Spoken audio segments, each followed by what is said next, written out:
IVF చికిత్సలో 25% భారీ discount. Andro max advanced male infertility centre. This is Dr. KJ Reddy, senior robotic joint replacement surgeon and sports specialist, Apollo Hospitals, Jubilee Hills, Hyderabad. వర్షాకాలంలో మనము ఏ జాగ్రత్తలు తీసుకోవాలి? కీళ్ళ problems జనరల్గా ఎక్కువ అవుతుంటాయి. వర్షాకాలంలో స్లిప్పరీ ఫ్లోర్లో కింద పడి ఫ్రాక్చర్స్ అవుతుంటాయి, సాఫ్ట్ టిష్యూ ఇంజరీ అవుతుంటాయి. అందుకని మనము ఏ జాగ్రత్తలు తీసుకోవాలనేది మాట్లాడుకుందాము. వర్షాకాలంలో హ్యూమిడిటీ ఎక్కువ ఉంటుంది, ఒక టెంపరేచర్ తక్కువ ఉంటుంది. వర్షం వల్ల బయటికి వెళ్ళరు, యాక్టివిటీ తక్కువ ఉంటుంది. ఒకే పొజిషన్లో కూర్చొని టీవీ చూడడం వల్ల జాయింట్ ప్రాబ్లమ్స్ కానీ, బ్యాక్ పెయిన్ కానీ, నెక్ పెయిన్ కానీ ఎక్కువగా వస్తూ ఉంటాయి. అండ్ డైట్ కూడా సరిగా తీసుకోకపోవడం వల్ల, ఎందుకంటే ఇంట్లోనే ఉండి ఆకలి కాదు, ఫిజికల్ యాక్టివిటీ లేకపోవడం వల్ల ఆకలి కూడా సరిగ్గా కాదు. అదేవిధంగా ఇది జనరల్లీ హ్యూమిడిటీ అనేది one of the factors. High humidity ఉండడం వల్ల కొంతవరకు జాయింట్ పెయిన్స్ ఎక్కువ అవుతాయి. ఎగ్జాక్ట్ రీజన్ ఎవరికి తెలియదు, కానీ ఇది నోన్ ఫైండింగ్.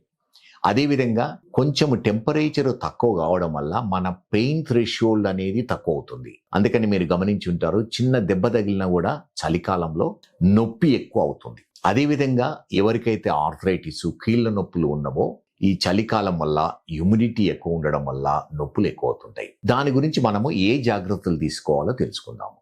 వర్షాకాలంలో హ్యూమిడిటీ టెంపరేచర్ తక్కువ ఉండడం వల్ల కొంచెం యాక్టివిటీ చేయడం చాలా ఇంపార్టెంట్. ఇంట్లోనే ప్రాబబ్లీ కారిడార్ ఉంటే కారిడార్లో వాకింగ్ కానీ, చిన్న బైక్ ఉంటే సైక్లింగ్, స్టాటిక్ ఎక్సర్సైజ్ చేయడం, static bike exercises or cross trainer లాని indoor activities, indoor gym activities, rowing machine కానీ, క్రాస్ ట్రైనర్ కానీ, స్విమ్మింగ్ పూల్ ఫెసిలిటీ ఉంటే, హీటెడ్ స్విమ్మింగ్ పూల్ ఫెసిలిటీ ఉంటే స్విమ్మింగ్ చేయడం అనేది చాలా బెనిఫిషియల్ ఉంటుంది. దానివల్ల మనము ఈ జాయింట్ ప్రాబ్లమ్స్ ప్రివెంట్ చేయడానికి వీలవుతుంది.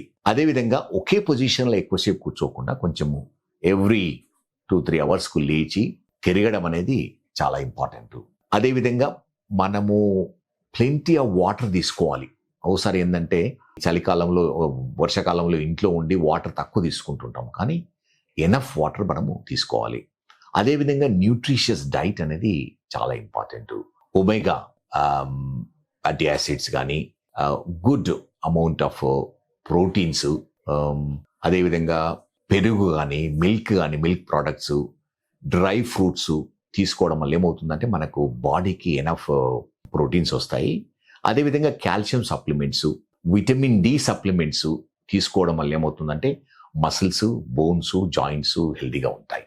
ఎవరికైతే ఆర్థరైటిస్ ఉందో ఆర్ కీళ్ళ ప్రాబ్లం నొప్పులు ఉన్నామో కొంచెము నీ జాయింట్స్ కానీ, యాంకిల్ జాయింట్స్ కానీ క్లాత్తో కవర్ చేసుకోవడము, ఆర్ నీ క్యాప్స్ ఉంటాయి, సాక్స్ కానీ, నీ క్యాప్స్ కానీ కవర్ చేసుకొని ఉండడము డే టైంలో ఉండడం అనేది చాలా important.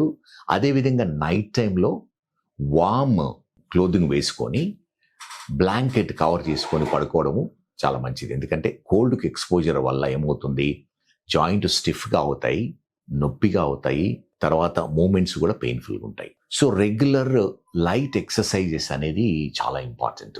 Yoga is very good exercise for the joints. Yoga చేయడం వల్ల ఫ్లెక్సిబిలిటీ పెరుగుతుంది, జాయింట్స్ మొబైల్గా ఉంటాయి, స్టిఫ్నెస్ తక్కువ అవుతుంటుంది, మసిల్స్ కూడా స్ట్రాంగ్ తయారవుతాయి. అందుకని రెగ్యులర్ యోగా చేయడం కూడా చాలా బెనిఫిషియల్ ఈ జాయింట్స్కు.